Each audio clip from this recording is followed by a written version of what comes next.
and the lecture will be delivered by Professor Indranil Sengupta. He will speak on graph algorithms in VLSI design automation. Professor Indranil Sengupta obtained his BTech, MTech and PhD degrees in computer science from the University of Calcutta in the years 1983, 1985 and 1990 respectively. He joined Indian Institute of Technology, Kharagpur as a faculty member in 1988 in the Department of Computer Science and Engineering, where he is presently a full professor. He has over 27 years of teaching and research experience, guided 21 PhD students, published over 175 papers in peer-reviewed journals and conferences. He has served as a program chair or general chair in several conferences in the areas of VLSI design and information security, and delivered diversity on quantum computing, VLSI design case, and network security. He is a senior member of ITP. I think the topic is very interesting. I hope you will enjoy the session. What you said. So thank you for the nice introduction. So I believe most of you in the audience are from the computer science background, right? Okay, now I have about an hour to talk on the topic which you all can see. Well, I am not going to talk about graph algorithms because I believe that as computer scientists we have already studied them in some course or the other. But I am also not going to talk about VLSI design or VLSI algorithms. Well, one thing I have seen over the years, which you also, I'm sure that you will also agree, that normally computer science students, they feel scared when they hear the term VLSI design, something like that. So how many of you have taken some electives which are related to VLSI? Very few, I believe, or none? So we as computer scientists, we feel that VLSI design or design automation is something which is in the domain of the electronics guys. So it is not our cup of tea. But here, well, I will not go into the detail of what is VLSI, how it is done, what is graph algorithms, what is graph. I will not go into that.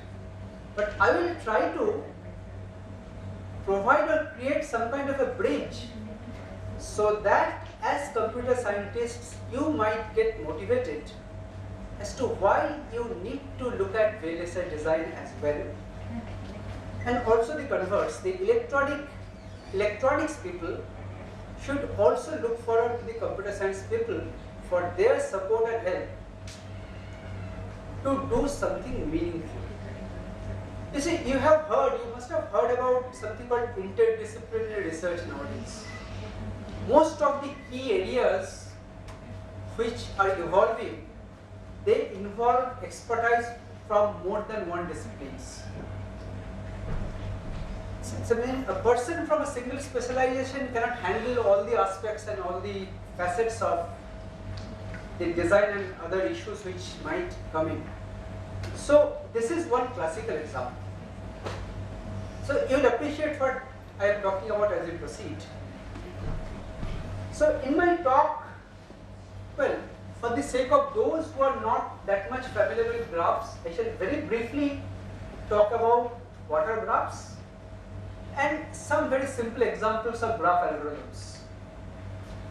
Then again, in a lucid way, without going into the detail, I shall try to explain the various steps in designing a VLSI chip. Well, you have seen the final VLSI chip, which is inside our cell phones, inside our laptops, the Pentium, the Core i3, i5, i7, the Qualcomm Snapdragon chips which go into our cell phones, the smartphones, etc. Okay? So we shall see roughly what are the steps which are followed during the design phase, and lastly we will make some concluding remarks.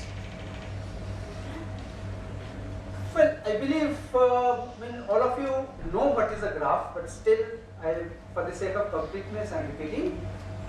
A graph is basically a two tuple, V and E. V is a set of vertices and E is a set of edges. So an edge connects a pair of vertices. So if the edges do not have any directions, we call them undirected graph. If the edges have a specific direction shown by an arrow, we call it as a directed graph. Now, graph is an extremely widely used data structure which is used in virtually any application you can think of. Okay? So as you see, many real life applications can be very naturally mapped to a graph. You think of a scenario which is a very classic problem which is talked about when you learn graph theory, is that you just imagine that there are several cities or towns. There are roads which are connecting them. Naturally, this is like a graph. The cities are the vertices, the roads are the edges. Okay? So there are many such applications. Again, you can think of, say, you think of a water pipeline. There are some hubs which are connected by water pipes. The hubs are the nodes and the water pipes are the edges. Okay? Vertices and edges. So once we can model our problem as a graph, there are a wide variety of graph algorithms that can operate on that graph and can provide you some answer to a problem you are looking for. Like you want to find out what is the shortest path between two vertices, or sometimes you may want to find what is the longest path between the two vertices. Okay, and so on and so on. There are many such. So let's take a few very simple examples. So here I show a graph with 8 vertices A, B, C, D, E, F, G, H. The edges are undirected, there are no arrows, no directions. You can see some numbers which are associated with the different edges. Those are the so-called weights of the edges. These are the edge weights, right? Now, let's say this graph represents our road network. For this A, B, C, D, E, F, G, H are the cities and these are the roads. The weights indicate either the distance in kilometers or the estimated time to travel. Some kind of cost of traversal. Now let's say I ask a question that, well, I want to go from city A to city H. So naturally I would like to find out what is the shortest path. So in this example, the shortest path will be this.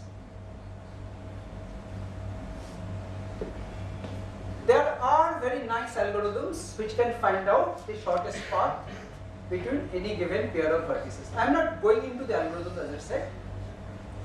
So you see, there is a graph algorithm from where you get a direct correspondence with a physical problem.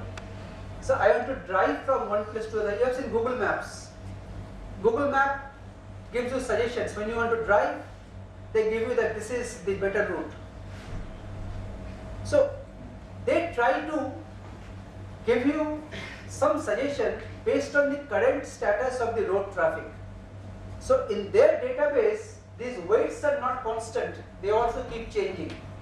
So if there is congestion on a route, this number will go up from 20 to 50, let's say. Okay? So depending on the present state of traffic and the situation, it will try to find out and give you the shortest path.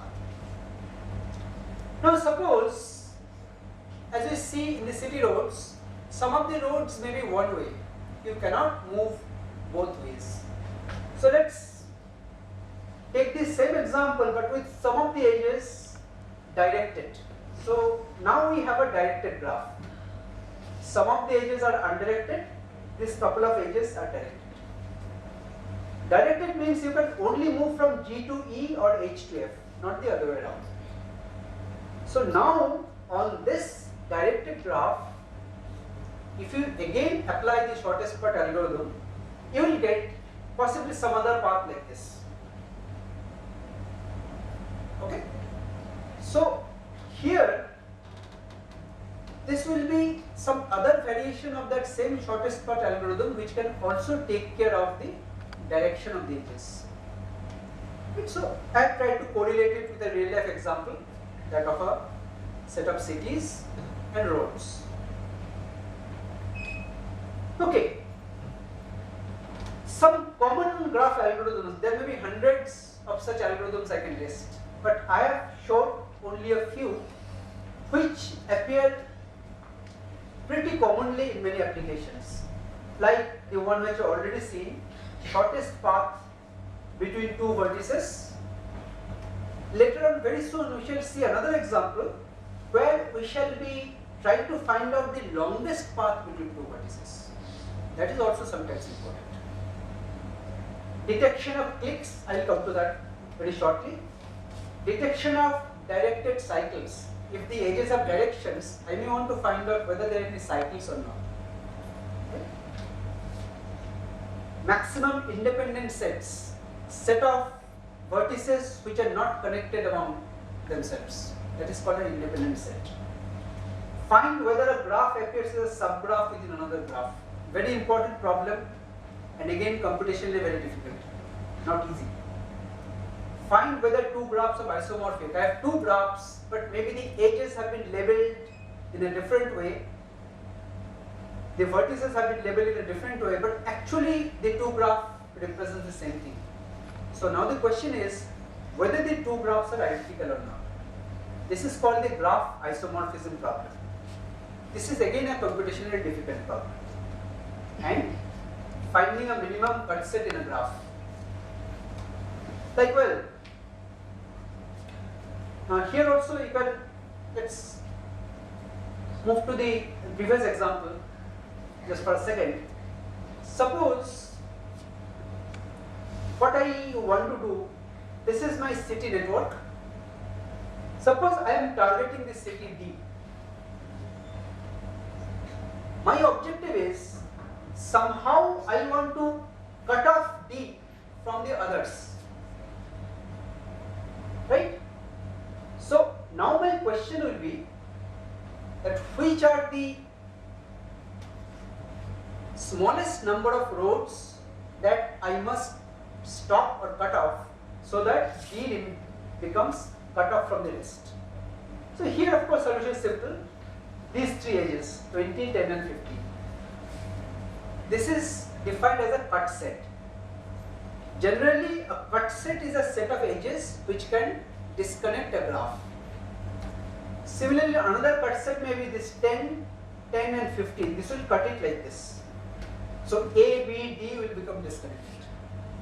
In this way you can define. So there are many more possible algorithms. So let's take a few examples. This is an example graph again, and I am illustrating maximal click partitioning. Now what is a click? Well, a click consists of a set of vertices such that every pair of vertices has an edge between them. So a simple straight line is a click of two vertices. A triangle is a click of three vertices. Something like this, say this ABCD, where every pair there is a connection. This is a click of four vertices and so on. Now maximal click partitioning means I am trying to partition my set of vertices into disjoint clicks. Disjoint means they should not be overlapping. Okay? So for this problem, one possible solution may be this. See, ABCD is an obvious click. There are four vertices which are edge between every pair of them. Now once we have selected this, you take out ABCD from the graph. You cannot include them in any other clicks. GFH can be another click, a triangle. Take it out again, E remains, E itself will be a click. Okay? Now you see, you can define clicks in other ways also. Like for example, this H and F can be a click, E and G can be a click. That can be another partition. So, partitioning is not unique. Now the question arises, why do you need this? Well, I give a very simple example which you can possibly appreciate better. I believe you have gone through some course on compiler design. Some of you at least, right? Not Okay. Second year, third year. Okay. So let me tell you. You know programming languages, you have written programs in C or C++ or Java, whatever. So whenever there are a set of statements, I write a program, there are a set of statements I write. There are expressions, there are assignments. There are so many variables I am using. Now my question is, suppose inside a processor there are some registers. I am trying to find out how many registers are essential, minimum number of registers I require so that I can store all the variables in them. So what a compiler normally does, it does some kind of a lifetime analysis of the variables. It can analyze your C code and it can find out that a variable X is defined here, it is used here, it is used here, last used here. So this is the range of X. Some variable Y which is defined here and used here, which is range is here. So you find out the range of all the variables. Define a graph where the vertices will be the variables. There will be an edge if their ranges are disjoint. Then you create a maximum click partitioning. What does it mean? A, B, C, D is a click means A, B, C, D, their lifetimes are all disjoint. They can all share a single register. In this example, there are 3 clicks means I need a total of 3 registers, not more than 3. So one register can share ABCD, another register can share MGH, other one. This is also very important for VLSI design because whenever you specify some design to be fabricated in a chip, normally you program in a language which is very similar to C or Java. There are something called hardware description languages, Verilog, VHDL. There are variables, assignments, everything. So if you carry out the same kind of analysis, there you can really find out how many minimum hardware registers will be required in your final chip. Okay. Just a small example. Minimum cut set. Well, let me take an example. I mean, what kind? See, you know a computer network? Well, even if you have not studied in your class, you have some idea. There are so many computers, they are connected by wires and they can send data packets among themselves. So, you know, there is something called routers which are used to switch packets from one path to other. Let's say I have a graph where every vertex represents the routers. A, B, C, D, they are routers. And these edges indicate the capacity of the links, the maximum data bandwidth that the link supports. 50 megabits per second, 7 megabits per second, something like that. So now, let me ask a question. Suppose I am here at A and my friend is here at H and I want to find out maximum at what data rate I can send data to my friend. So here the minimum cut set problem comes in. Cut set means minimum set of edges whose removal will disconnect the graph in some way. Here I am specifically talking about how I can disconnect H from A. Now in this example, if you just check, this is indeed the shortest cut set, 3 plus 5 plus 10, 18.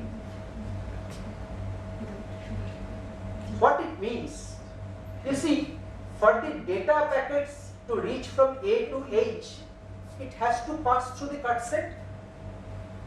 So the maximum amount of data you can send will be 18 and no more than 18,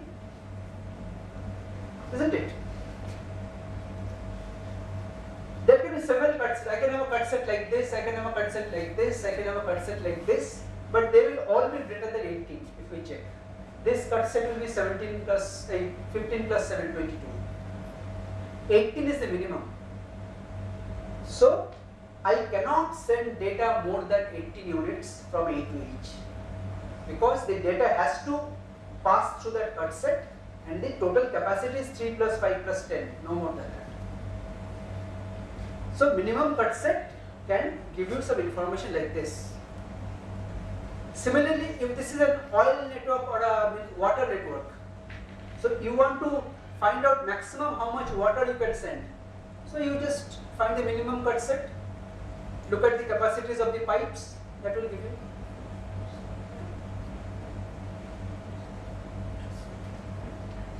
Take another example. Well, I talked about the shortest path. Now we are talking about the longest path. Well, the graph is like this. Well, I am telling you, this graph, let's say it represents a circuit. Well, you have studied about gates and or and NOR gates. Suppose I have a gate level circuit. These vertices represent the gates, let's say, and these edges represent their interconnections. The output of gate C goes to input of gate G, output of gate D goes to the input of gate G, and so on. Now, when we design a circuit, we ask a question, two questions in fact. First, whether my circuit is correct or not. Number two, I want to ask how fast my circuit can operate. Okay? So how can I answer the second question? So I try to find out the longest path in this circuit when every edge is having a weight which indicates the delay of the corresponding gate, let's say. So in this graph, if I find out the longest path, we will find that this is the longest path. 2 plus 3 plus 5. No, I think it's not so much. 2, 4, 5 is longer. Yeah, 2, 4, 5 is longer. Okay. This is longer. 3, 4, 5 is longest. Okay, sorry. 3, 4, 5 is longest. Right. So it will be 3 plus 4 plus 5, 12. So now by analyzing the longest path, I see that there is a path from the input to the output that will take 12 units of time, which means my worst case delay of the circuit is 12. So I cannot run the circuit at speed which is higher than that. Okay. This is one. So I have taken a few examples of graphs and I try to correlate these graphs with some kind of practical problems.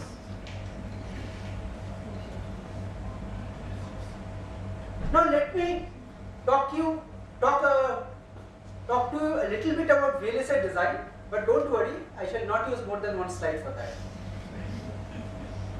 This slide gives you a bird's eye view of the most important steps in VLSI design. Of course, in a more elaborate thing, there are many other steps which I have deliberately not talked about. These are the basic steps in VLSI design cycle. You start with a design specification. Design specification, as I said, we normally use a programming language like VHDL or Verilog. See, once you know the language C, learning Verilog should not take more than 2 days, because syntax of Verilog is very similar to that of C, so you can very easily pick up. So anything you want to design in hardware, you first write the corresponding functions. They are called modules in Verilog. You write them in Verilog. Then there will be a process called logic synthesis. Logic synthesis will be translating your specification into a typically a gate level netlist, a circuit consisting of gates and flip-flops. Of course, this block is pretty complex. There are many sub-blocks involved, but I am assuming starting from there you get a circuit which is called a netlist consisting of gates and flip-flops. Now you may find here that, well, the circuit that I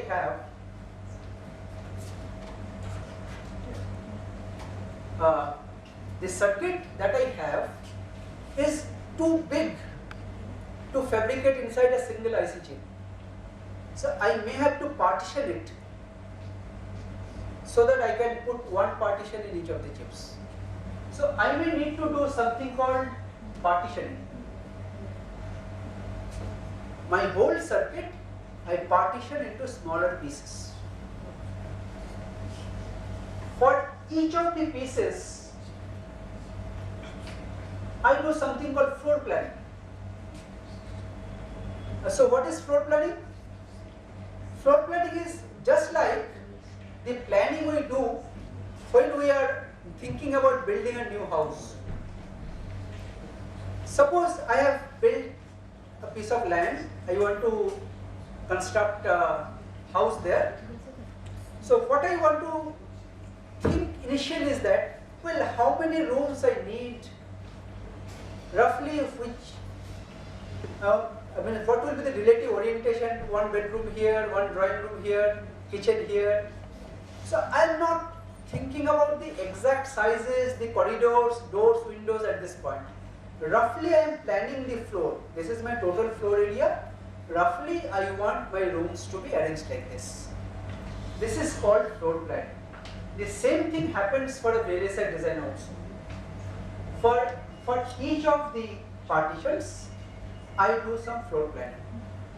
That how to put that partition on silicon, because ultimately everything has to be fabricated on silicon to have a VLSI chip. That silicon floor will be my floor area. I am trying to map it there.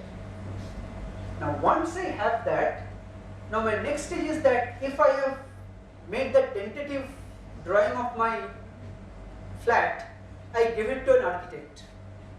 Now the architect will do the exact design. Architect will show that this is my corridor, this will be the doors, this will be the windows, this much space you can keep here, this much space you should keep there, and so on and so forth. That is the placement. That is a refined version of floor plan.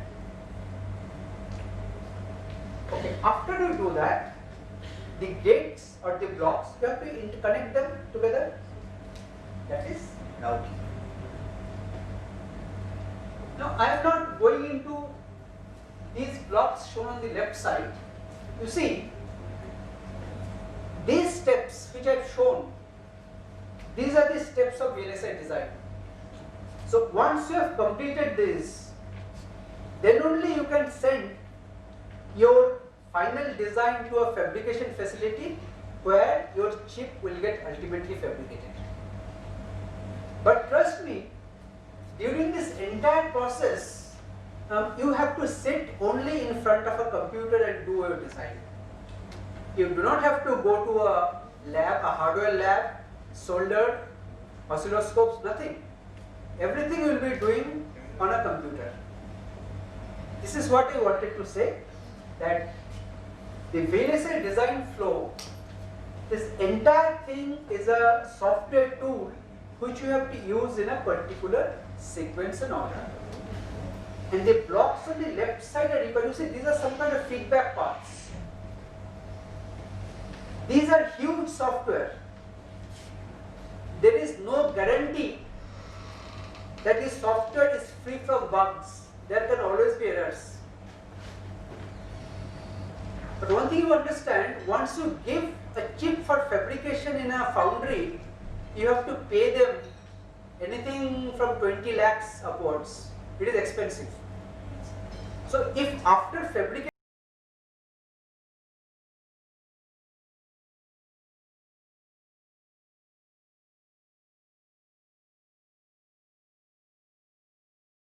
tool had a bug, that's why my final design was faulty, that's why my chip is not working.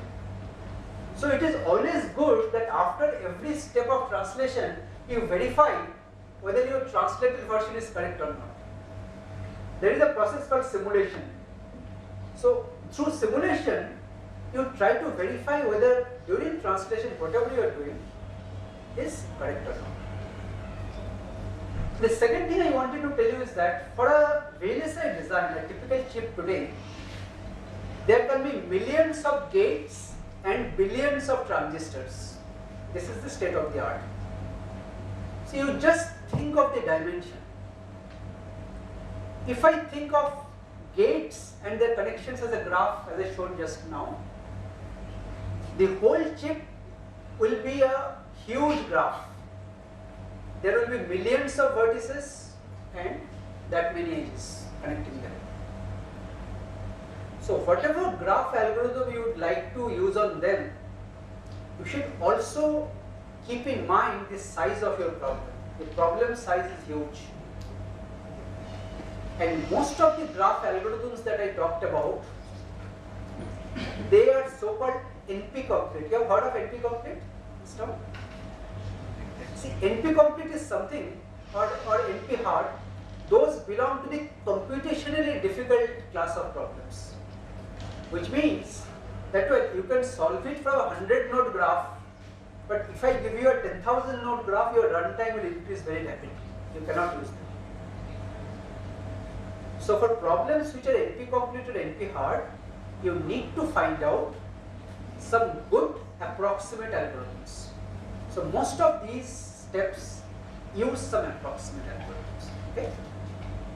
So what I will do now means I shall be proceeding with partitioning onwards, looking at some of the sub-problems that are encountered in VLSI design, and will show or will see that how graphs can come into the picture at every stage. What kind of graphs are considered and what kind of problems we are trying to solve using graphs. Okay? So we start with the first one. Circuit partition, as I said. Suppose after synthesis I have got a very large circuit consisting of gates and flip-flops. So I want to divide my circuit into smaller parts. Why? Because my circuit is too large, I cannot handle all of them together. I have to divide it up into two pieces, 3 pieces, 4 pieces, something. So I need partition. Basically, partitioning involves, as I said, to decompose or split a complex design or system into smaller subsystems. The objective is, once you do it, it is like a divide and conquer. So each of the smaller pieces I shall design independently. Okay? And my partitioning should be such that the connections between two partitions will be minimum. Because see, suppose I do a partition. This is one partition, this is one partition. I find that there are 1,000 wires running between the partitions. This is not a good partition. I want the partitions to be such that most of the interconnections will be inside the partition. A few interconnections will be across. So this is the third point. Minimize the interconnections between these subsystems. Of course, it will decompose until each subsystem is of manageable size. So after partitioning, we get several partition modules and also some information about the interconnections, how they are interconnected. I am showing you a simple example. This is a simple gate level circuit, just a combination circuit which consists of 48 gates if you count. And I am showing a possible partition. So I have partitioned this circuit into 3 pieces. So the first objective of partitioning is try to make the partitions as equal as possible in terms of size. If you count, the sizes of the 3 partitions are 15, 16 and 17. They are approximately equal. And also you see number of wires that are crossing 1, 2, 3, 4. Only 4. Between these two, 1, 2, 3, 4 again. So this first cut has 4 lines crossing, second cut has 4 lines crossing. So I will consider this to be a good partition. But if you try to make the cut in a different way so that you find there are 10 wires crossing, that I will not consider to be a very good partition. So I also have to minimize the number of wires that are crossing a partition. Now one such graph algorithm which is quite commonly used to divide a graph into 2 parts is the Kernighan-Lin algorithm. Now again, because the size of the graphs are huge and the problems, as I said, are NP complete or NP hard, none of these algorithms give you the guarantee that the solution you obtain is the best possible solution. It will not give you the guarantee. But what it can tell you is that the solution obtained will be good, and I will not take too much time to give you that. So we are trying to get a good solution in a reasonable amount of time. That is the objective. Okay? So you see, this algorithm takes a graph, divides it up into 2 equal parts. This is called a bisection algorithm. Divide into 2 parts. Roughly the steps are shown here. This is an iterative approach. Till the cut sets keep improving, you repeat this process. You select 2 vertices and exchange them and see whether the cut set cost is decreasing or increasing. If it is decreasing, accept it. Lock these vertices, do not exchange them again. If you find that you cannot find any vertices whose exchange is decreasing the cost, then select the pair whose exchange will lead to a minimum increase in cost. So, well, without going into detail, this possibly you will study later in some course. I am showing an example. Suppose I had a graph here. There are 8 vertices. These corner points are the vertices. So in Kernighan-Lin algorithm, we start with an initial random partition. Suppose this dotted line was our initial cut. So we divide it up into 2 partitions, 1, 2, 3, 4 in one set, 5, 6, 7, 8 in another set. So the cut size was 1, 2, 3, 4, 5, 6, 7, 8, 9. 9 edges were cutting. Now we follow the process which was suggested here. So we pick up one vertex from the left, one vertex from the right, try to exchange them and see how much gain we get. Now what is the size of the cut? Do for all possible pairs. Select the pair which gives the maximum gain. Repeat this process. So I am showing the final solution. For this example, the final solution indeed gives the best possible solution. 2165 in one partition, these in one partition, and the cut size is only 1. Only 1 line is crossing. Okay.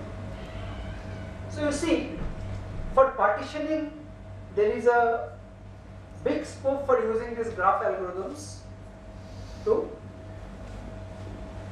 generate a good partition. Now, this Kernighan-Lin algorithm is mainly used to partition it into two parts.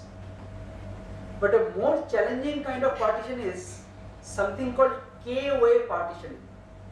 Like I want to divide my circuit into K parts. So there are algorithms, but still there are scopes for improvements there. Okay? Good algorithms are lacking.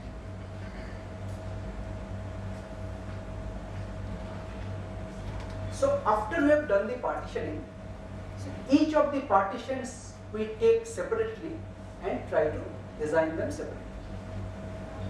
So the first step after that is to do the floor plan. As I said, so in your house, we approximately try to find out the layout of your rooms. Determine a rough layout of the blocks on the central floor. The blocks can be your gates, blocks can be your flip-flops, it can be anything. So for floor planning, what can happen is something like this. Your input can be a set of blocks. Like the example that I took earlier, there my circuit was in terms of gates. But in many a situation, we do not need to decompose in the form, at the level of gates.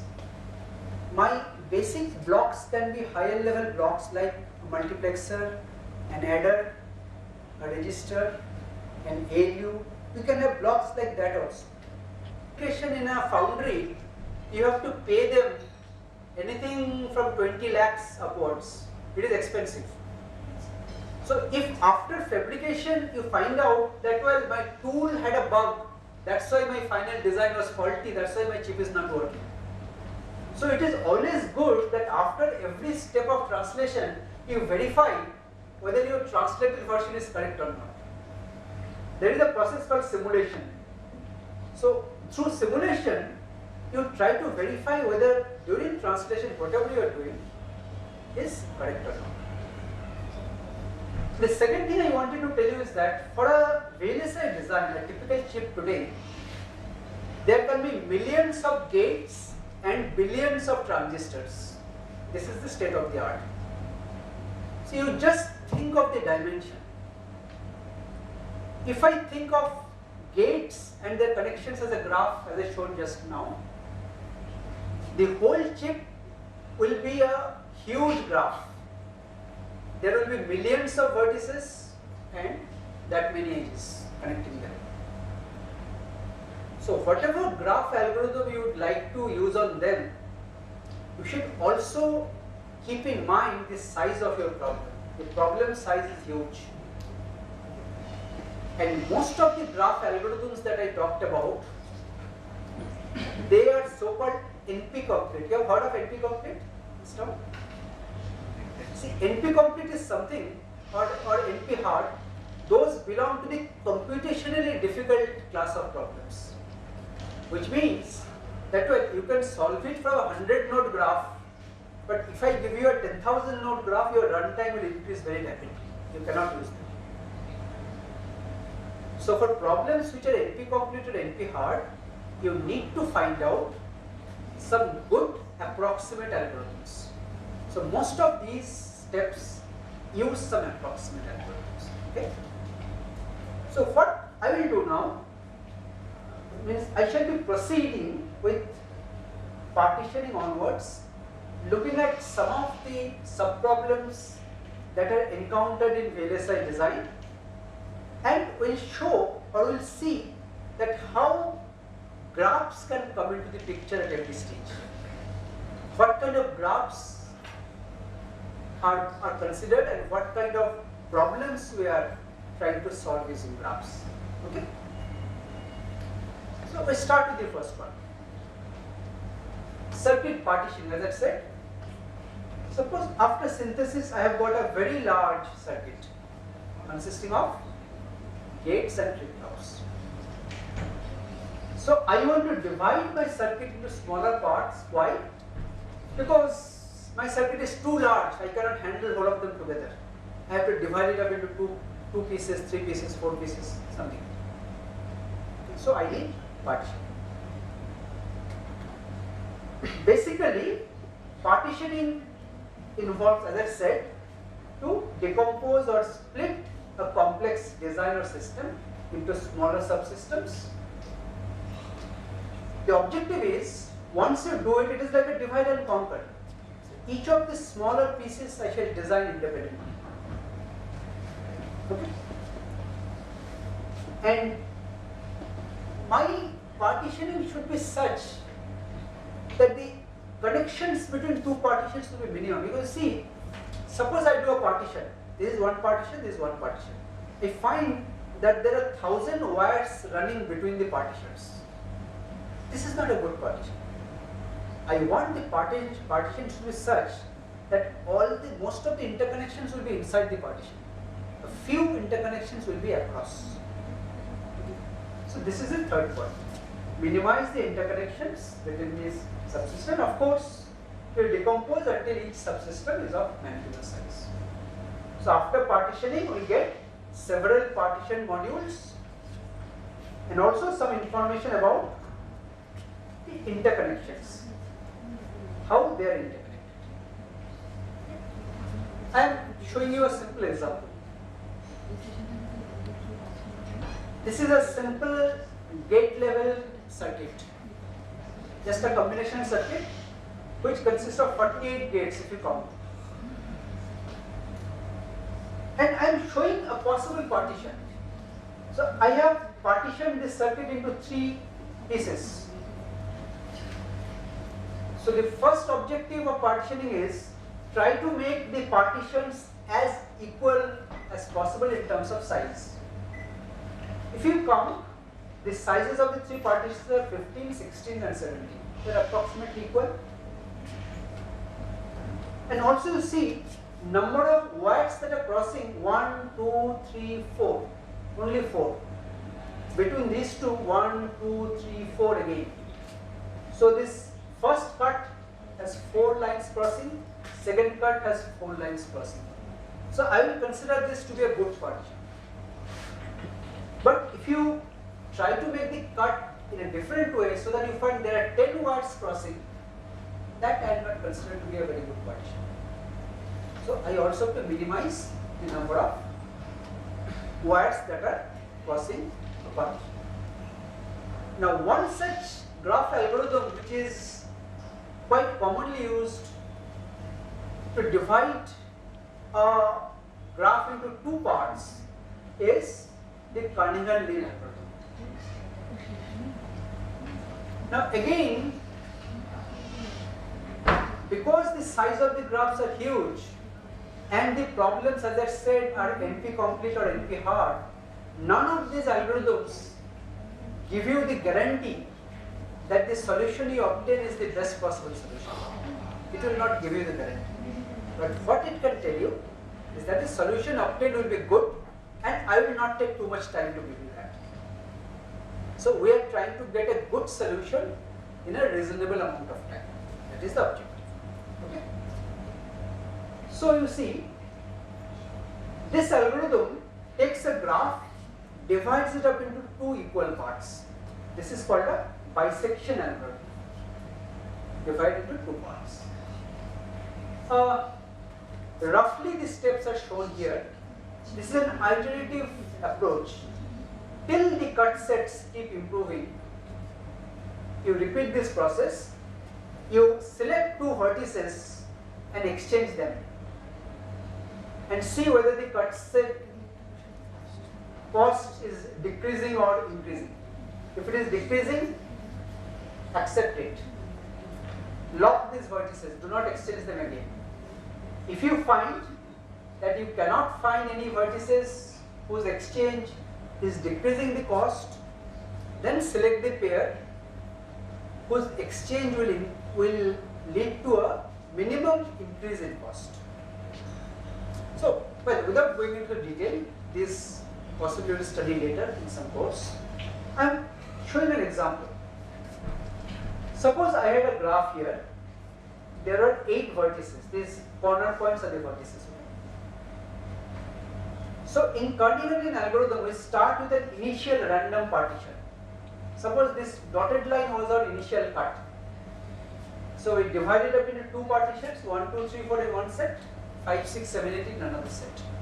So the cut size was 1, 2, 3, 4, 5, 6, 7, 8, 9.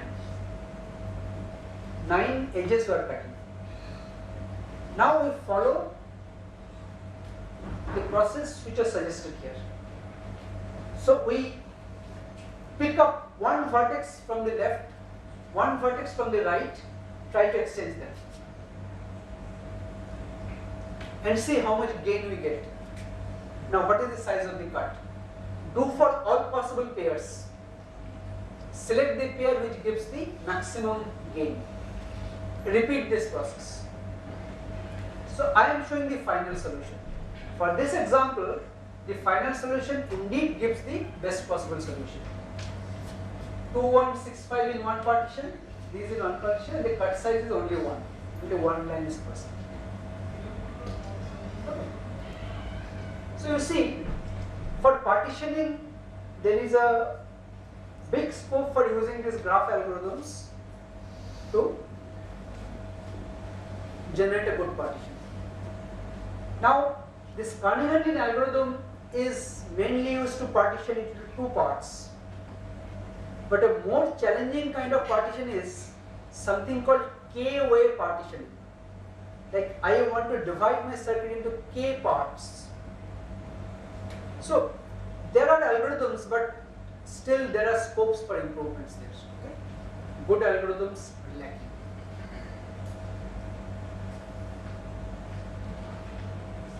So after we have done the partitioning, so each of the partitions we take separately and try to design them separately.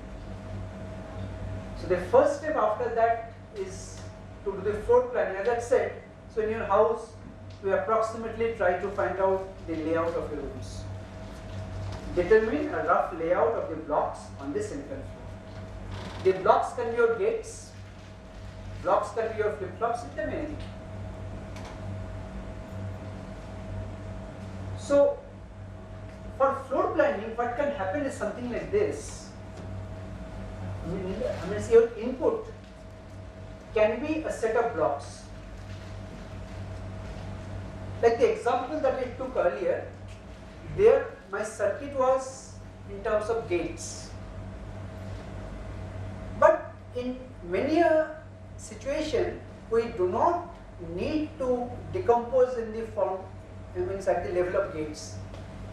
My basic blocks can be higher level blocks like a multiplexer, an adder, a register, an ALU. You can have blocks like that also. And that requires, let's suppose, that requires 20 gates, let's say. So I only have this information. I do not have any exact geometrical shape. I can lay it out as a square, I can lay it out as a horizontal rectangle or as a vertical rectangle. So my shape is flexible. So for the flexible blocks, the area of the block is known, because area will be proportional to the number of gates you need to place. But width and height you can adjust. So at the level of floor planning, you are trying to fit, like when you're designing your house, you may find that one of your bedrooms, you cannot put it as an exact square. It is a little squeezed rectangular kind of, depending on the available space, okay?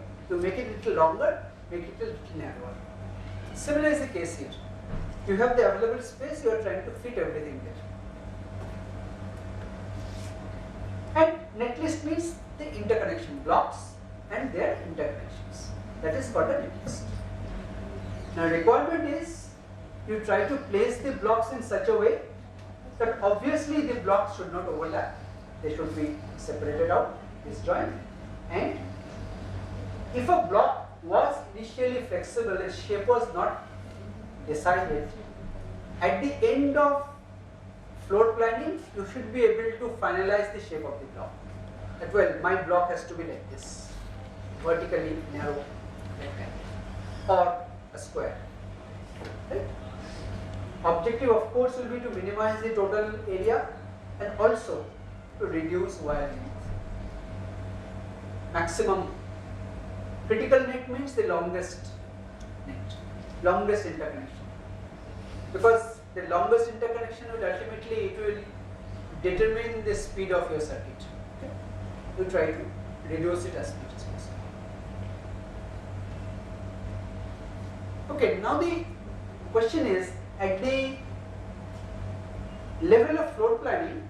So how do we estimate the cost? There are so many options. There are algorithms available. So you have to estimate the cost of a floor plan. Estimating the area is easy because for every block you have the width and height. Multiply them, you get the area. Take the sum total of everything, you get the total area. But wire length, you see, you have only made a very approximate layout so far. You have not yet laid out the wires, how the wires will be connected. So as an approximation, what is done, they use a very coarse measure. How? Suppose I have the blocks, each of the blocks are rectangular in shape. Suppose my first block, let's say, my first block has 10 connections to other blocks. What I assume is that I take the center point of that block, the middle point, and I assume all the interconnections are emanating from that center point. Suppose I have a block here, I have a block there. There is a connection. I assume that the connection is from the center point of this block to the center point of this block. That way I can calculate the Manhattan distance. So Dij is the Manhattan distance means x and y. No diagonal line, only horizontal and vertical connections. This is Manhattan distance. Cij indicates how many wires between two blocks. Suppose there are 10 wires. So 10 multiplied by the Manhattan distance. And you do it for all possible block pairs, all connections. That will give an idea regarding the total wiring length, a rough estimate. Now, there is something called a slicing structure or a slicing tree. Well, let's take an example and illustrate it without going to this definition. Suppose I have a floor plan like this. This is how a floor plan looks like. This A, B, C, D, E, F, G, H are the blocks. As you can see, they are all rectangular. Typically, they are all rectangular, but their shapes are different. This floor plan can be represented as a graph, more specifically as a tree. You know what is a tree? A tree is a graph without any sidelights. So it can be represented as a tree like this. There are two different kinds of vertices. One called as V, other called as H. V means a vertical cut, H means a horizontal cut. So let us explain how this graph corresponds to this floor plan. Let us move from bottom up, it will be easier for you to understand. You see, bottom up, F and G, they are connected by a V node. What does this mean? Blocks F and G share a vertical boundary. H and I also share a vertical boundary. H and I also share a vertical boundary. D and E also share a vertical boundary. And B and C share a horizontal boundary. And this whole thing and A, they share a vertical boundary. This whole thing and A, they share a vertical boundary. Similarly, FG and HI, they share a horizontal boundary. FG and HI, they share a horizontal boundary. And this DE and this whole thing, they share another horizontal boundary. And both these two together, they share a vertical boundary. So, there are ways to generate this kind of a slicing tree corresponding to a design, and once you have this slicing tree, you can map it into a floor plan. So I am not going into the exact algorithm, but giving you an idea. Okay? But some complications.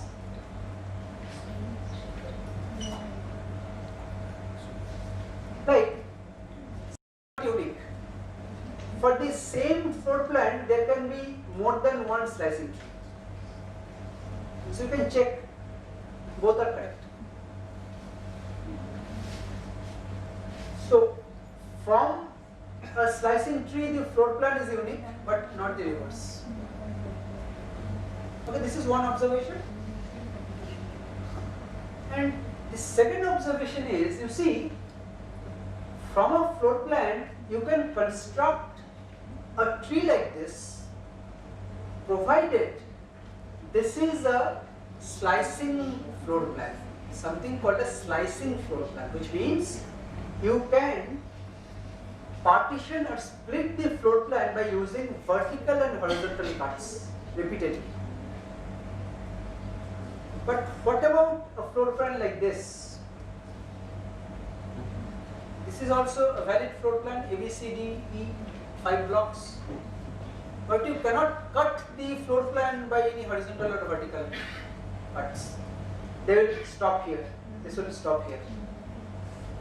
So this is a special kind of a structure which is called a wheel, which cannot be decomposed any further by cuts.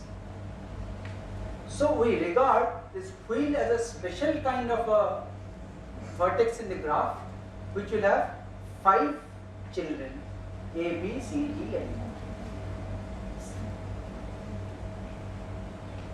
Right? So let's take a more complex kind of a layout. This was a floor plan. So this floor plan, broadly speaking, you see the first W, it looks like a wheel. First one, this is like that A, this is like that B, this is like that C, this whole thing is like that D, and this is that E. So there are 5. First one is CF, second one is ED, third one is IJ, fourth one itself is a wheel. Fourth one itself is a wheel, and the last one is B. So there are algorithms which can generate a graph like this, from where you can map it into a floor plan. So you can have graphs here. Right? Is it clear?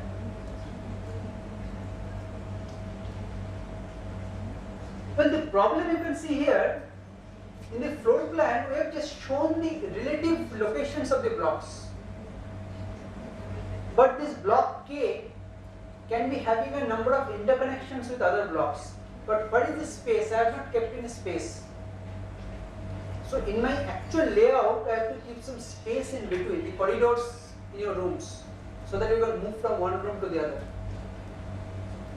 There has to be some spaces which are kept in between, and that is the step which we go to next, is the placement. You see, after floor planning, the block shapes have been defined. They are not flexible anymore. Width and height of every block is now fixed. And also, the pin locations I am assuming, I have not talked about pins earlier. The pins means you have to connect them. Okay? A pin from this block will have to connect to a pin from the other block, like that. And interconnection, there should be sufficient space that should be made available for interconnections.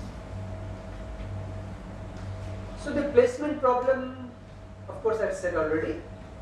A set of blocks or modules with very different shapes, and the pin location fixed. And of course, netlist means how the pins will be interconnected. Requirement is you have to find the location of the modules, obviously, so that no modules overlap. And secondly, you have to keep some space in between so that you can complete the interconnections. So objective is to minimize area. Now let's take a simple example. This is my original problem. These are blocks, and these dots indicate the pins. You see, here is a dot with a number 1, a dot with a number 1, 1, 1, 1. All dots with the same number means they have to be connected together. Now I am showing two possible placements for this same set of blocks. This is one possible placement, this is another possible placement. So which one do you think is better? Left hand side. Left one? Because you see here, many of the interconnections are pretty long, spanning from one corner of the chip to almost the other corner. You see? And also, many interconnections are crisscrossing. But if you make a good placement, you see, the connections will be very neat. Number of crisscrossing will be minimum. Okay? Well, now one thing let me tell you. The steps of floor planning and placement are typically done together, not one after the other. That's why you can say that this was my original problem. Using floor planning and placement, I can either come to this or I can come to this. So you can see that we have kept some spaces in between. So you can utilize the spaces for the actual connections later on. But now at this step of placement, we are not concerned with interconnections. Just placing them and keeping enough space in between. Okay, now the question is, we are not connecting or interconnecting at this stage. But as I said, you see, this point 3, 3, 3 and another 3 here, they have to be connected. So I just now said earlier that my objective may be to reduce the total length of the layout area. The interconnection, they form a major proportion of the layout area. I have to therefore estimate how much routing area do I require. But how do I make that estimate? Let's say 3, 3, 3 and 3, these 4 points are there. I have not yet completed the routing. Once I have done the routing, I can actually measure and find out this much is my length. But now I do not know. See, earlier during floor planning, I assumed that all these lines or pins were starting from the center of the blocks. Center to center, we measured the Manhattan distance. But here we try to make a more improved estimate. How? Here we make an estimation because the actual wiring paths are still not known. That will be known during the next step. So we use something called an interconnection graph structure. And using that interconnection graph structure, we can estimate, make an estimate of the length of my net. So without going into the detail of this, let me go to the diagram and illustrate. I can come back to this. Here I am showing 4 different interconnection graph structures.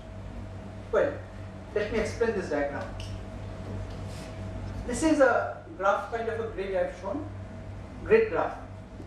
Graph means your, not graph the way I am defining, graph paper. So these are the 4 vertices or pins I want to connect. Suppose this is my problem. So I can follow a number of different approaches. Let me start with the second one, it's easier to explain. So you know what is the minimum spanning tree? Minimum spanning tree is a tree which connects all the vertices of the graph such that the sum of the edges, their weights, is minimum. So for this example, minimum spanning tree will look like this. Now, once you have done this, you calculate the Manhattan distance, this edge 1, 2, 3. The cost of this edge will be 1, 2 and 3. Cost of this edge will be 1, 2, 3, 4, 5, 6. This edge will be 1, 2, 3, 4, 5. 3 plus 6 plus 5, that will be the total cost. Steiner tree is something which is more realistic in terms of the actual interconnection layout, because in a minimum spanning tree we are considering that the vertices are the pins and the pins only. But in a Steiner tree we assume that we can have some more vertices, junctions, which are not the pins. Just a wire, horizontal wire and a vertical wire, they are touching. That is also like a vertex in the graph. So a Steiner tree looks like this. A Steiner tree will consist of the original vertices and also some new vertices. And connections can be made like this. You see, this is the example of a minimum spanning tree. The cost is 1, 2, 3, 4, 5, 6, 7, 8, 9, 10, 11, 12. So if you compare the cost with this, the cost of this is less. This is more realistic. But determining the minimum this Steiner tree is again computationally complex. It is again NP-complete. So many placement tools, they make a very gross approximation. What they do, they imagine a semi-perimeter. These were the 4 points.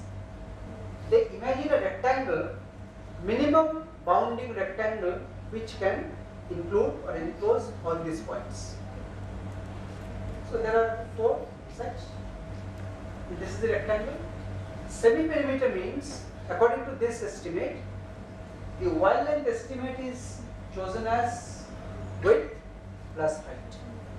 So here 1, 2, 3, 4, 5, 6, 1, 2, 3, 4, 5, 6 plus 5, 11. The first one is never used, it is very expensive. You assume that it is a complete graph, find out the cost of all of them and then normalize. I am not going into this. But the idea what I wanted to say is that, you see, at the level of placement, when we are trying to estimate the interconnection cost, so we are modeling every net by a suitable graph, and from the graph we are estimating the cost.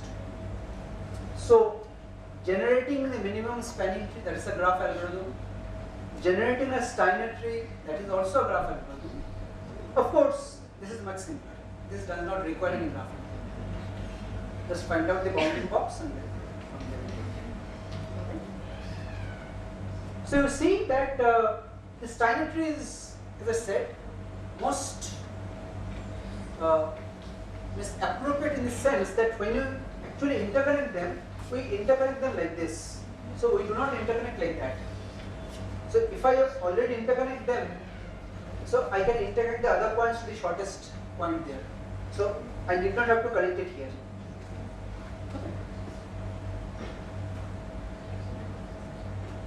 So at the end of this step, we have done the placement, which means it is something like this. Something like this. We have already placed them very nicely, such that according to our cost estimate, the cost is minimized. So now the next step will be to actually interconnect these points. That is my next step. So interconnection again cannot be done in a single step. There are 2 steps: global routing followed by detailed routing. So what global routing tries to do? It tries to find out the approximate routing path. Because you see, the chip is a very large thing. There are so many blocks. Maybe one pin here, you have to connect a pin here. There are so many possible paths. Which path to follow? You will have to decide on an approximate path, and then you will have to detail out that path later. That will be coming under detailed routing.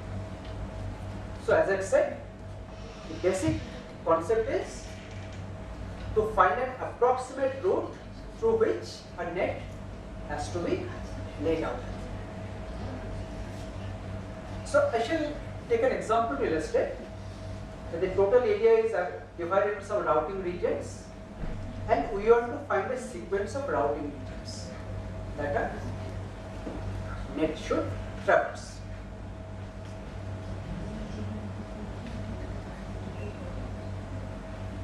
Now these routing regions, they are those empty spaces that we left out. In the diagrams you recall, we left out some empty spaces between the blocks. So the wires can be laid out through those empty spaces. Those are the so-called routing regions. Now depending on the shapes, the routing region can be horizontal, they can be vertical, or in some cases you can have something called a switch box, rectangular, where pins can come from all four sides.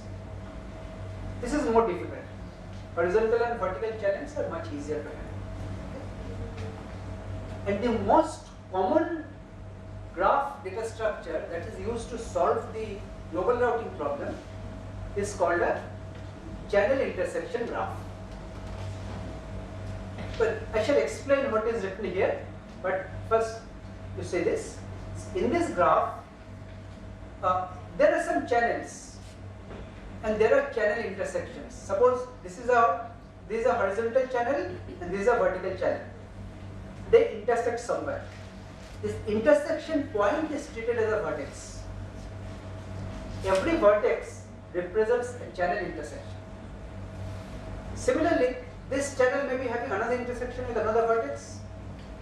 So these two channel intersections will have a channel in between. They will be connected by an edge. Two vertices are connected by an edge if there exists a channel between them. And the edge weight will represent the width of the channel, how much space you have to carry the wires. This is called the channel capacity. Let's take an example. Suppose I have these 5 blocks which are placed, nice rectangular blocks. These are the empty spaces. So all the empty spaces I put some dotted lines there, horizontal and vertical. Dotted line, dotted line, dotted line, vertical. You see these dotted lines, wherever they intersect, those are the channel intersections. These red circles, these are my channel intersection, which will be the vertex of my graph. And the edges between two channel intersections will be the actual channels. This is a horizontal channel, this is a horizontal channel, this is a vertical channel, this is a vertical channel. Okay? So, now suppose I want to interconnect a pin which is near to this channel intersection to a pin which is near to this. Means I have to find a path from here to here. Suppose I see that the shortest path is this. So my global routing, I tell that my approximate path for this net will be like this. So it will be going through channel number 1, then channel number 5, then channel number 8. This I do for all the nets. I get a complete description of how the nets have to be routed approximately. But there is an extension to this data structure. This is called an extended channel intersection graph, which I am just showing in the example. The original graph was there, but I am also showing some pins here. Some pins I am showing. So what it does is that wherever there is a pin, you add another vertex just adjacent to it. Add another vertex. Add another vertex, add another vertex. So my extended channel intersection graph will be like this. The advantage is, suppose I want to connect this particular pin with this particular pin. So I have to find a path from this vertex to this vertex, because now my vertex indicates the pin. So I'll find a shortest path from here to here. Maybe this is the shortest path. So as you can see, the shortest path problem can also be used here to find that. But the only thing to notice that here the graph size can be huge. Because at the VLSI layout level, when you talk about these rectangles, there can be thousands and 10,000s of these rectangles. So it is not that there are 10s or 20 or 100, not like that. Huge size. Okay? Now once you have done that, you have said that, well, approximately I will follow this path.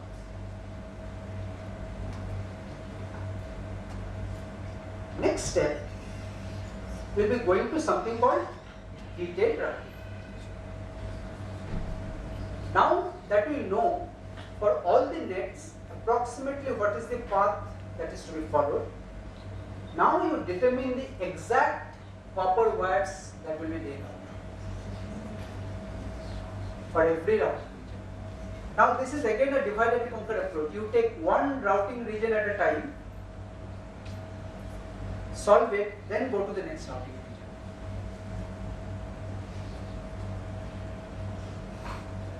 As I said, find actual geometric layout,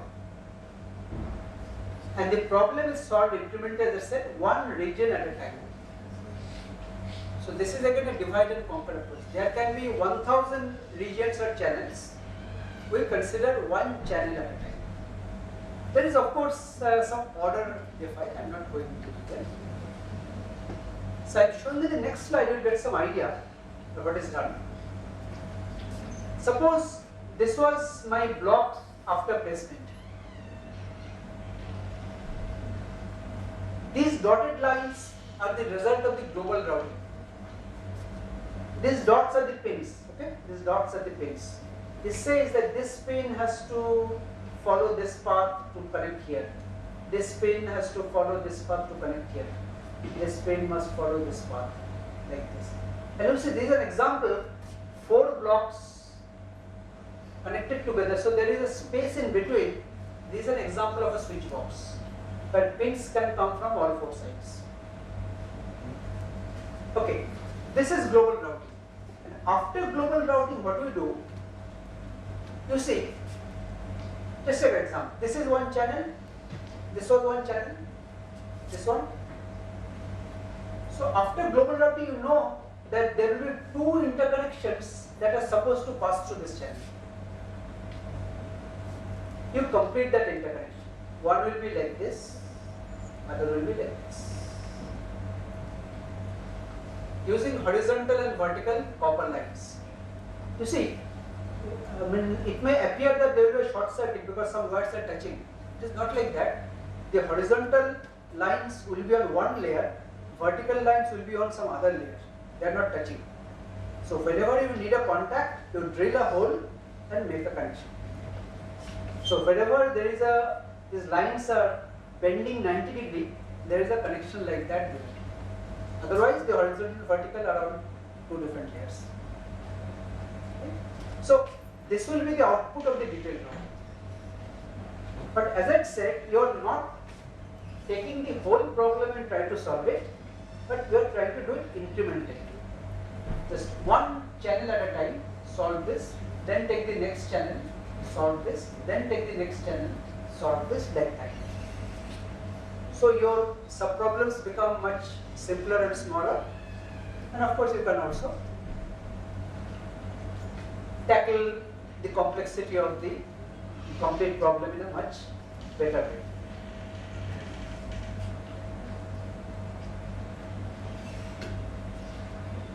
Well, I'll not go into the detail of this. I'll just show you some examples. Okay? You see,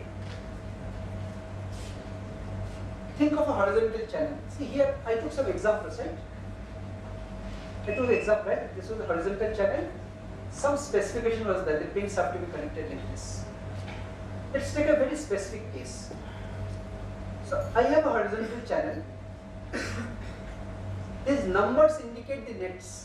This 1 has to be connected to 1, 2 has to be connected to this 2, this 3 has to be connected to this 3 and this 3. 0 means no connection. And this is one possible solution. You see, this red lines are on one layer, blue lines are on the other layer. These junctions are those vertical connections. So you see, one is connected to this one here and one here, 2 is connected to 2, and 3 is connected to 3. These are called tracks.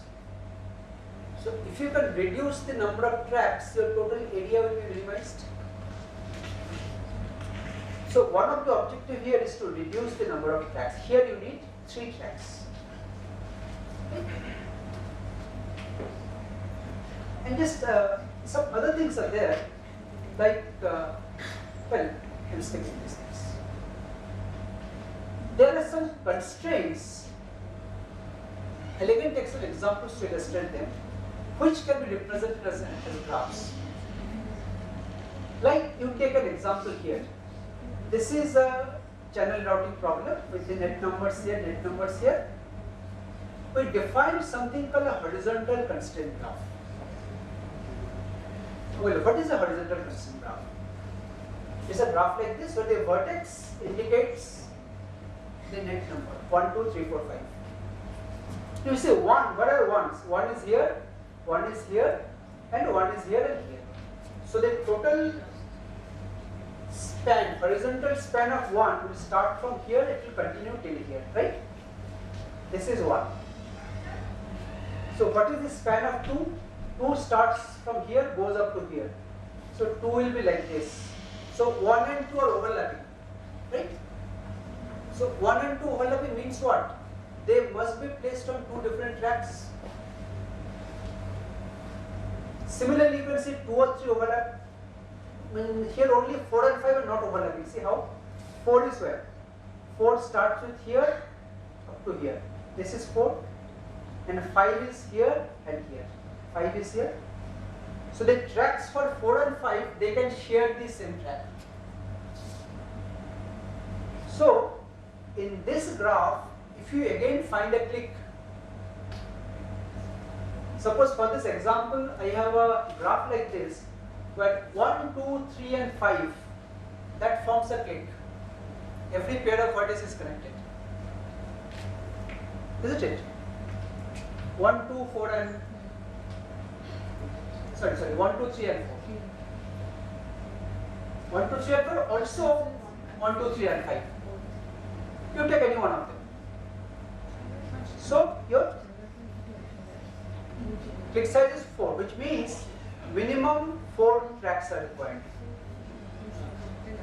So in your horizontal constraint graph, if you compute the click, the size of the click, or the cardinality of the click will give you the minimum number of tracks that are required. Okay.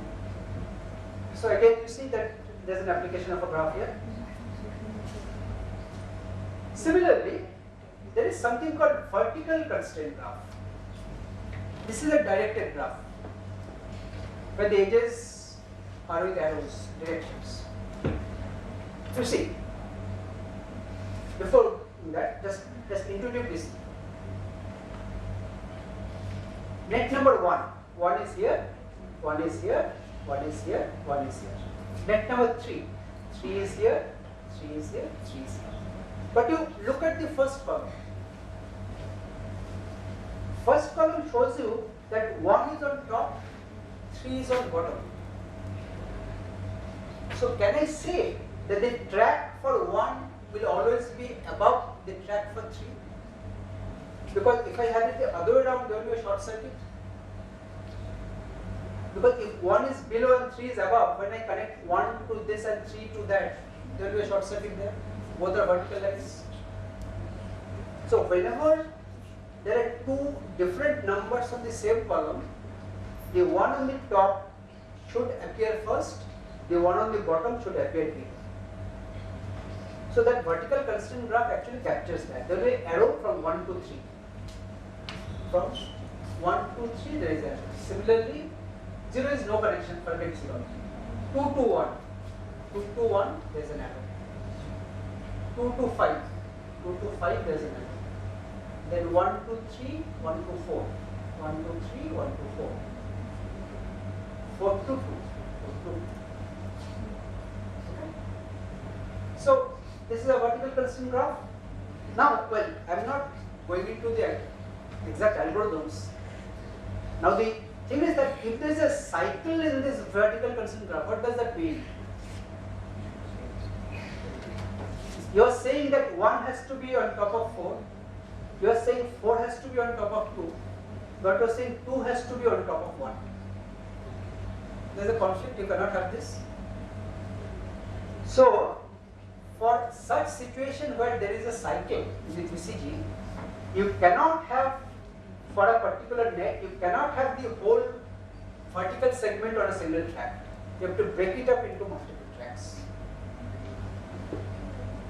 That is that. So, would I have an example like this? I have an example like that. Here I don't have an example. Anyway, the idea is that. But if there is no cycle in the VCG, no problem. You can lay out the nets very easily one after the other. So you see here, I did not try to teach you the algorithms, nor I try to teach you graphs. So my objective was that from the computer science perspective, VLSI design or VLSI design automation provides you with a wealth of problems where you can apply your knowledge. They require graphs, they require lots of programming. Most of the problems are very hard. Electronics people, they do not understand those problems. They are computationally hard. So you need to find out approximate algorithms, heuristic algorithms, better solutions. Some of the algorithms you can implement on a parallel computer, parallelize them and try to make them faster. So there are so many ways out. So my objective was just that if you feel that VLSI is something which is alien to you, you are very wrong. The VLSI industries which are there in India, they hire computer science graduates very heavily, because whenever they do this kind of CAD, they need very strong programming skills. So as you can understand, whatever you do here, you have to write programs that are working on very huge data sets, isn't it? So that was my main objective. You see, means I am a computer science. Means all through my background was in computer science, but the kind of courses I teach are VLSI design, VLSI testing, CAD for VLSI. Does it mean that I am into electronics? No, I do not understand. I am very uncomfortable when I go inside the MOS transistor. I do not like to go down below a black box. I like to treat a MOS transistor as a black box. But if you treat it as a black box, still it is very nice, a switch. You apply a voltage, switch is on, switch is off. It's again a very nice, graph theoretic problems. So, my objective was just to motivate you. Maybe some of you can pick up some interesting problems here and take them up in your final year project or something. That was my main objective basically. So my last slide. This is just the tip of the iceberg. As I said, in every phase of the VLSI design cycle, I have shown you some. There are many others. And in every stage, whenever you are implementing a tool, you are writing a software, you will see that you will have to use some kind of graph, either for representation or for manipulation, something like that. And these two are very important. For VLSI, graphs are typically very large in size, and the problems are computationally difficult. So, the help of computer scientists are essential. Okay. So electronics guys, they face this problem, but they do not know how to solve. They need your help. And again, because these are incomplete in nature, you should not, or you never look for getting an optimal solution. This is important. Try to get a good solution within a reasonable time. Right? So often we try to optimize a number of parameters like area, make my chip smaller, power, it will consume low power, delay, it will be faster. But unfortunately, these are often mutually conflicting. You try to reduce one, other will increase. So this is again a multi-objective optimization problem, which is again something which is in the domain of the computer scientists. So these are very good and complex and interesting combinatorial optimization problems which some of you can possibly take up in the future. So that's all from my side.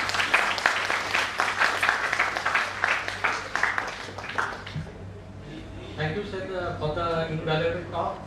I think students are motivated and they must have some good sense. So after 1 year we'll understand, we'll see that. Then how much motivation I could. Yes, So, all of them are third years. If you have any questions, Any questions?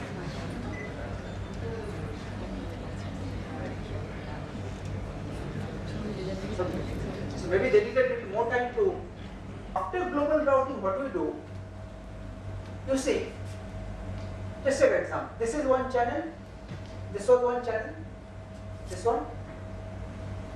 So after global routing, you know that there will be two interconnections that are supposed to pass through this channel. You complete that interconnection. One will be like this, other will be like this. Using horizontal and vertical copper lines. You see, I mean, it may appear that there will be a short circuit because some wires are touching. It is not like that. The horizontal lines will be on one layer, vertical lines will be on some other layer. They are not touching. So whenever you need a contact, you drill a hole and make a connection. So whenever there is these lines are bending 90 degree, there is a connection like that there. Otherwise, the horizontal and vertical are on two different layers. Okay. So this will be the output of the detailed drawing. But as I said, you are not taking the whole problem and trying to solve it, but you are trying to do it incrementally. Just one channel at a time, solve this, then take the next channel, solve this, then take the next channel, solve this, like that. So your subproblems become much simpler and smaller, and of course you can also tackle the complexity of the complete problem in a much better way.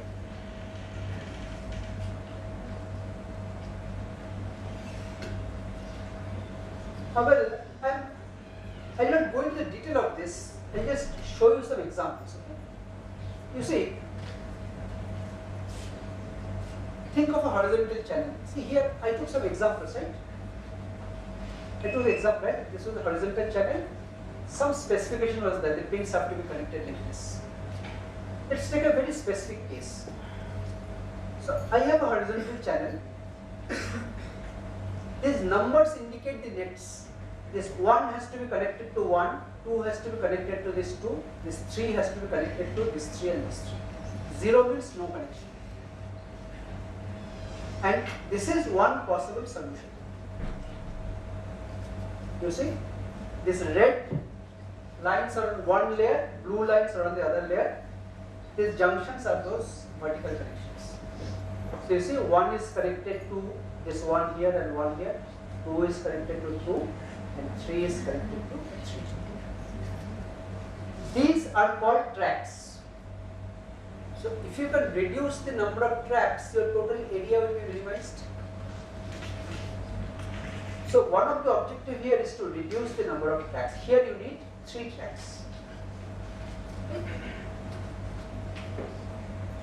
And just some other things are there, like, well, I'm sticking to these things.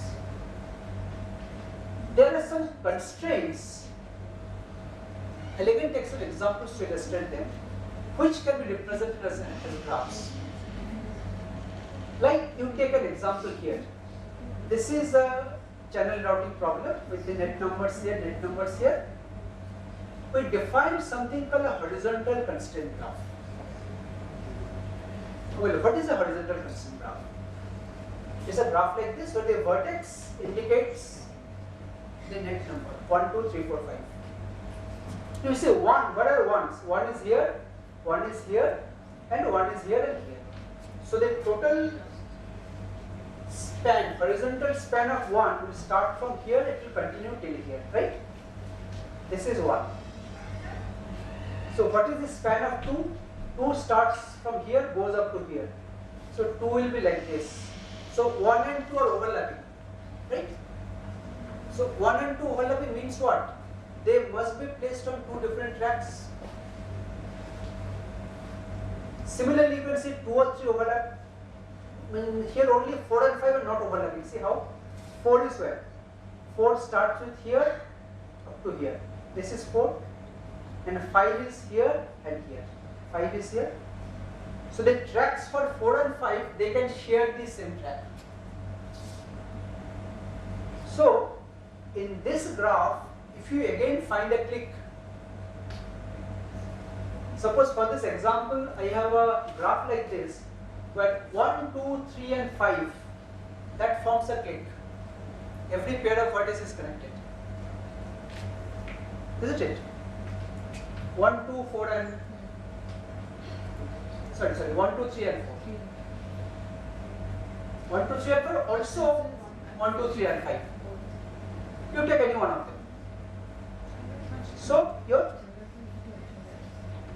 click size is 4, which means minimum 4 tracks are required. So in your horizontal constraint graph, if you compute the click, the size of the click, or the cardinality of the click will give you the minimum number of tracks that are required. Okay? So again, you see that there is an application of a graph here. Similarly, there is something called vertical constraint graph.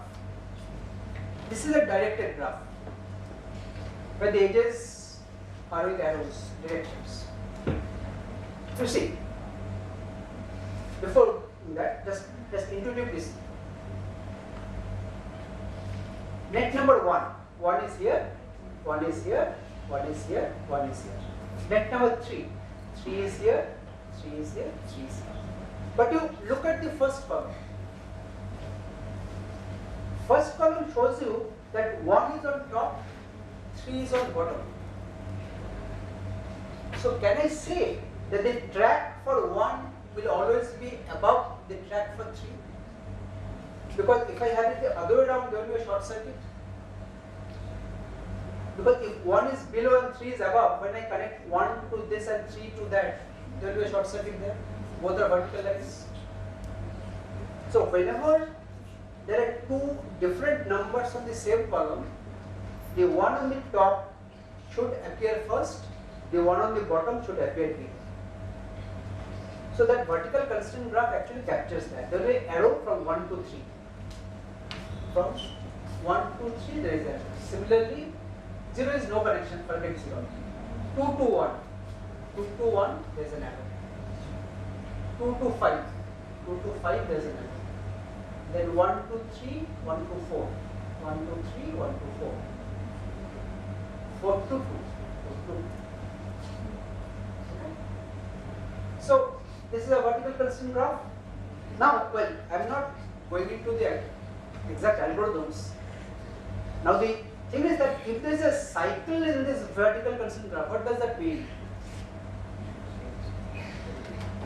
You are saying that 1 has to be on top of 4. You are saying 4 has to be on top of 2. But you are saying 2 has to be on top of 1. There is a conflict, you cannot have this. So, for such situation where there is a cycle in the VCG, you cannot have, for a particular net, you cannot have the whole vertical segment on a single track. You have to break it up into multiple tracks. That is that. So, usually I have an example like this. I have an example like that. So here I don't have an example. Anyway, the idea is that. But if there is no cycle in the VCG, no problem. You can lay out the nets very easily one after the other. So you see here, I did not try to teach you the algorithms, nor I try to teach you graphs. So my objective was that from the computer science perspective, VLSI design or VLSI design automation provides you with a wealth of problems where you can apply your knowledge. They require graphs, they require lots of programming. Most of the problems are very hard. Electronics people, they do not understand those problems. They are computationally hard. So you need to find out approximate algorithms, heuristic algorithms, better solutions. Some of the algorithms you can implement on a parallel computer, parallelize them and try to make them faster. So there are so many ways out. So my objective was just that if you feel that VLSI is something which is alien to you, you are very wrong. The VLSI industries which are there in India, they hire computer science graduates very heavily, because whenever they do this kind of CAD, they need very strong programming skills. So as you can understand, whatever you do here, you have to write programs that are working on very huge data sets, isn't it? So that was my main objective. You see, means I am a computer science. Means all through my background was in computer science, but the kind of courses I teach are VLSI design, VLSI testing, CAD for VLSI. Does it mean that I am into electronics? No, I do not understand. I am very uncomfortable when I go inside the MOS transistor. I do not like to go down below a black box. I like to treat a MOS transistor as a black box. But if you treat it as a black box, still it is very nice, a switch. You apply a voltage, switch is on, switch is off. It's again a very nice graph theoretic problems. So my objective was just to motivate you. Maybe some of you can pick up some interesting problems here and take them up in your final year project or something. That was my main objective basically. So my last slide. This is just the tip of the iceberg. As I said, in every phase of the VLSI design cycle, I have shown you some. There are many others. And in every stage, whenever you are implementing a tool, you are writing a software, you will see that you will have to use some kind of graph, either for representation or for manipulation, something like that. And these two are very important. For VLSI, graphs are typically very large in size, and the problems are computationally difficult. So the help of computer scientists are essential. Okay. So electronics guys, they face this problem, but they do not know how to solve. They need your help.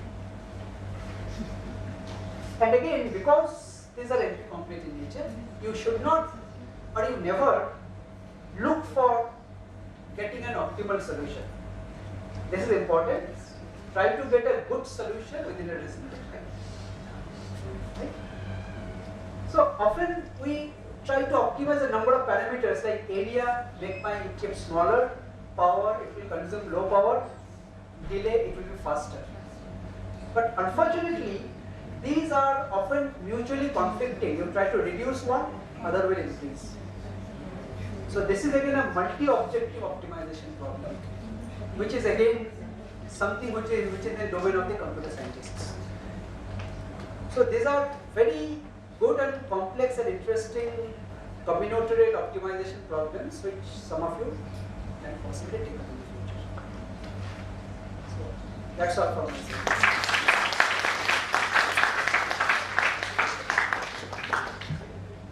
Thank you, sir, for the invaluable talk. I think students are motivated and they must have some good tips. So after 1 year we'll understand, we'll see that. Then how much motivation I could. Yes, all of them are third years. If you have any questions, Any questions?